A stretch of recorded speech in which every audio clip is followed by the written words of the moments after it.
What's up everyone? In this video I'm going to run with furniture flipping because I'm having a blast doing it and I'm making a pretty good amount of money. So stay tuned and see how I do.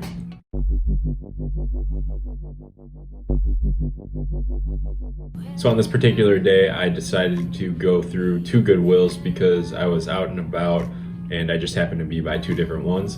And at the first one I found a few small pieces of furniture that I thought might make good flips, two chairs, medicine cabinet, and a mirror. And at the second thrift store I found a mid-century chair that I thought everyone would go crazy for $30, so I thought I couldn't go wrong buying this thing. Now this is an old polyester and cotton blend for the fabric on this chair, and it's that old style color that a lot of people are going after these days. Now the stained wood pieces on this chair do have a bunch of chips in it, so I am gonna fix it, but all in all, this chair is not going to need a ton of work. I'm going to be able to fix it within 10 minutes and be able to list it right away. Now this chair is actually a recliner, but it does not work like most. You push off the ground with your feet and put the pressure at the top of your back, and it has a little lever system underneath it where it will just recline backwards ever so slightly, but it doesn't work like recliners that we have today. So that's pretty cool in that case. Now in order to fix this chair, all I'm doing is adding just another coat of stain to the top of it to kind of hide those chips. And I just grabbed the closest stain that I had. I didn't go out and buy anything. So fixing this cost me nothing.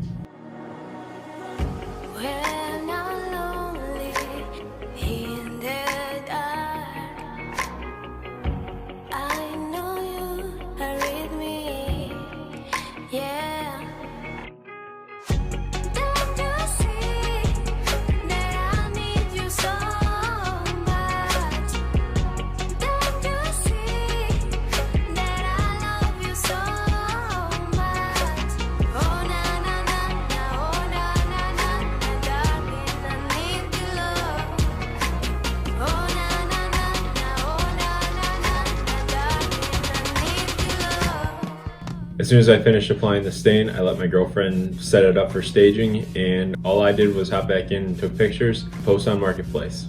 Now I posted it that night on Marketplace, and around 9 p.m. I had a few people message me, and the one guy said he'd come check it out in the morning if the wife liked it, and she ended up liking it. So he came and picked it up for full price. Now I'll go over the total prices of everything at the end of this video, so make sure you stick around. As soon as that was complete, I started working on the blue chair that I bought. And the upholstery on this chair was actually pretty good, so that's the reason I bought it. I figured I could just sand it down really quick and make sure everything was nice and smooth and just paint it white and then give it a better look than having the chip blue and hopefully make a few bucks on it.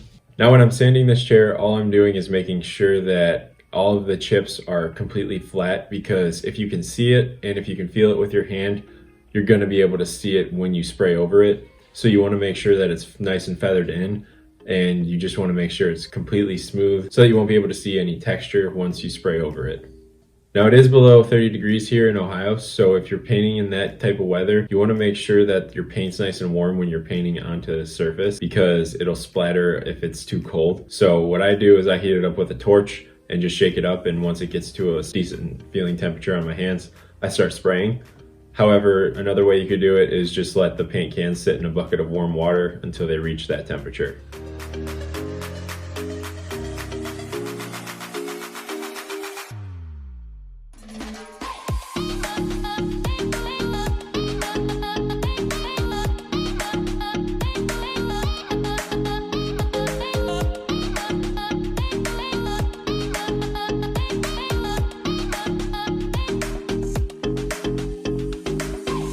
Once the blue chair was completely painted, I jumped onto working on the stained chair, and this chair was in a lot worse shape than the other one.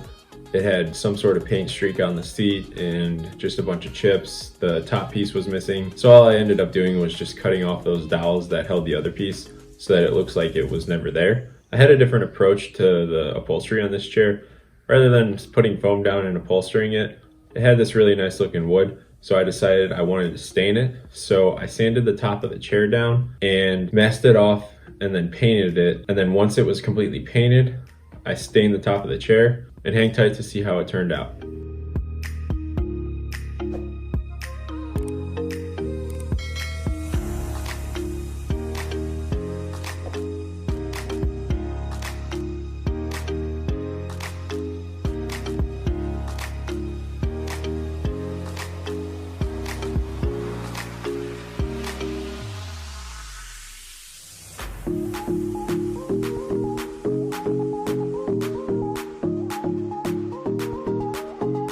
While that paint was drying on the stain chair, I hopped back to the blue chair because that paint had finally dried. And I began reassembling and staging it so that I could take pictures to post on Marketplace. And then I jumped on to working on the mirror.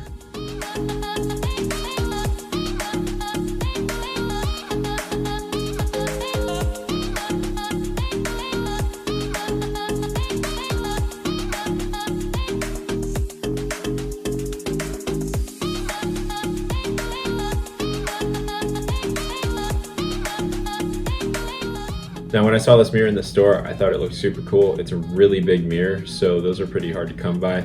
And I'm thinking they're pretty expensive just because when you look them up online, it is not cheap to buy a brand new one. So I'm thinking I can make a decent profit on this one. So in order to sand this down, instead of using sandpaper, I'm using steel wool to scuff up everything so that the paint will stick to it properly. And if you notice on the side of the mirror, there's a bunch of holes from where this used to connect to something else. I'm assuming it was another mirror for a dresser of some sort, but I'm not sure. So I'm gonna make it a single standalone mirror. Now I didn't have any wood putty to fill those holes. So a secret that a lot of woodworkers use is mixing sawdust with glue. Now all you need is sawdust from some sort of cutoff. I have a bag of sawdust attached to my miter saw, so I just grabbed some from that and mixed it with some wood glue that I had. And started sticking the DIY putty on the mirror itself to cover those holes. Now when you're mixing the putty up, you usually want to use something to mix it, but my glue dried out for some reason, so I had to use my fingers to mix it.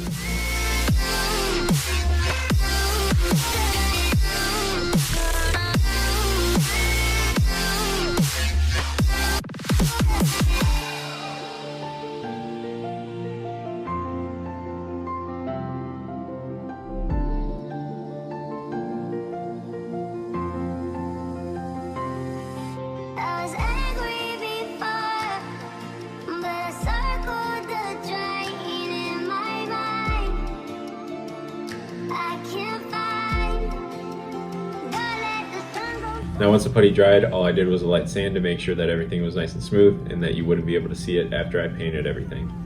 I ended up having to mask off the mirror itself because the back of it was stapled in and I didn't feel like pulling a bunch of staples and reinstalling them, so I figured it was easier just to put some tape on the face of it, and if any overspray got on the mirror itself, you could just scrape it off with a razor.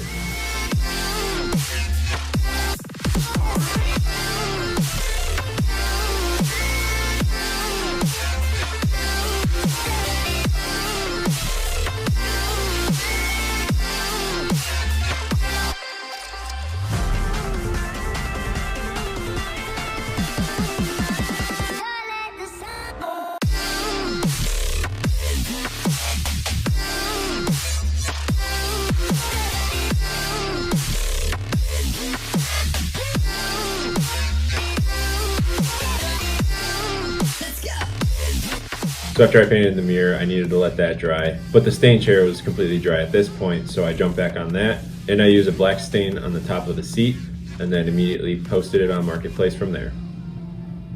I thought this black stain gave it a really cool and unique look, so I'm happy with how everything turned out on this chair.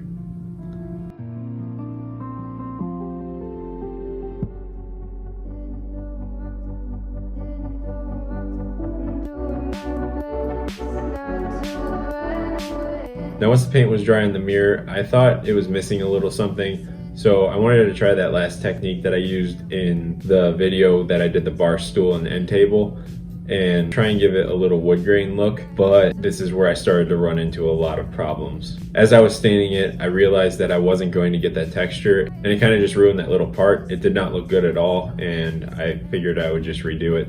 So I took it back outside to paint, and then disaster really struck because I think the original coat of paint wasn't completely dry and it caused some sort of reaction when I repainted over it. So I'm gonna have to let it dry and spray aircraft remover on it and completely start over.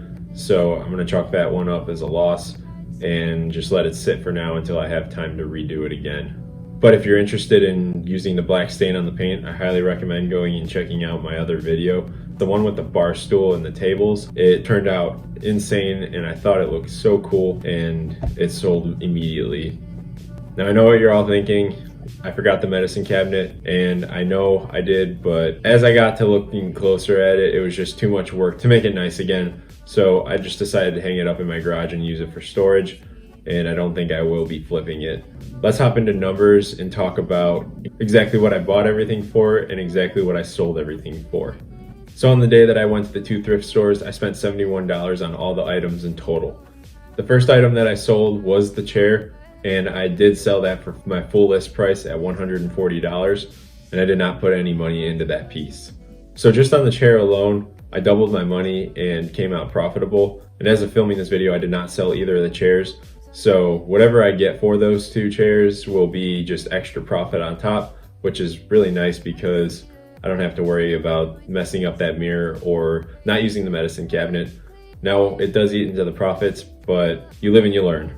Now, some things that I learned during this flip project, I don't think I'm gonna be buying single bar stools or regular chairs anymore.